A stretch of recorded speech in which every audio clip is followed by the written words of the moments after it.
আসসালামু আলাইকুম।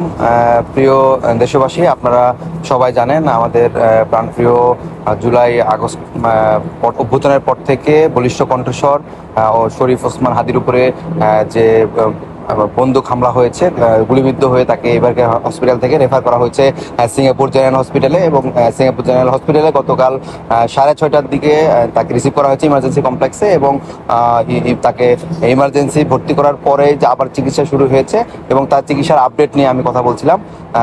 তার চিকিৎসার আপডেট আজকে আমরা জানতে পেরেছি সিঙ্গাপুর জেনারেল হসপিটালে যারা নিউরোসার্জন আছে তাদের সাথে আমাদের যোগাযোগ আছে। আমরা তাদের মাধ্যমে জানতে পেরেছি যে তার যে ব্রেনের যে কন্ডিশনটা, ব্রেনের সিটি স্ক্যান করা হয়েছে এবং আমরা দেখেছিলাম যে বাংলাদেশের যে ব্রেনের সিটি স্ক্যানে আমরা দেখেছি তার মাথায় যে বাম পাশটা ইসকেমিক চেঞ্জ আছে, ঠিক সেটা অপরিবর্তিত রয়েছে এবং ইসকেমিয়া কিছুটা বলা যায় যে আরও পরিলক্ষিত হয়েছে এবং তার যে মাথার যে ফোলাটা সেটাও এখনো রয়ে গিয়েছে। তার ব্রেন স্টেমের যে ইনজুরি আছে সেই ইনজুরিটার কারণে ব্রেনের যে ফোলা অংশের মাধ্যমে তার যে ভেন্ট্রিকলগুলো ছিল, যে পানি লাইনগুলো ছিল, সেটা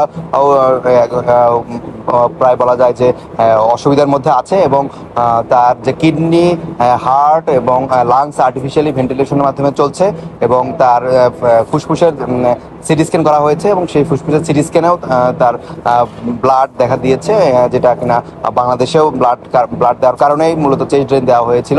এবং তার শারীরিক অবস্থা বলবো যে এখনও ক্রিটিক্যাল এবং এখনও অপরিবর্তিত রয়েছে। এবং আমরা সোশ্যাল মিডিয়ায় বিভিন্ন সময়ে যে কথা শুনছি যে ওসমান হাদি চোখ খুলে তাকিয়েছে বা এরকম কোনো কন্ডিশন আসলে ঘটে নাই।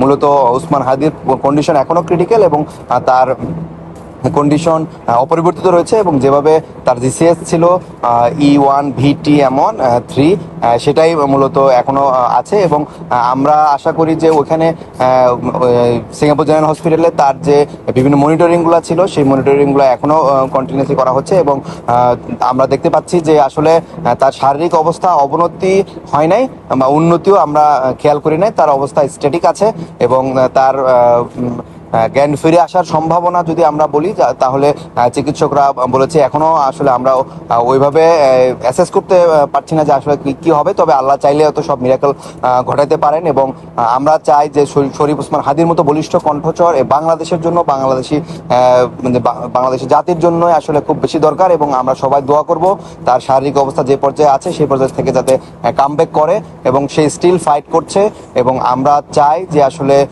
সে কামব্যাক করে আসুক। এবং আমরা আরেকটা ব্যাপার আলোকপাত করব যে সোশ্যাল মিডিয়ায় তাকে নিয়ে যে বিভিন্ন সময় বিভিন্ন গুজব ঘটছে, আসলে সেদিকে আলোকপাত না করে আমরা তার সুস্থতার জন্য সবাই দোয়া করব বলে আমরা মনে করি। ধন্যবাদ।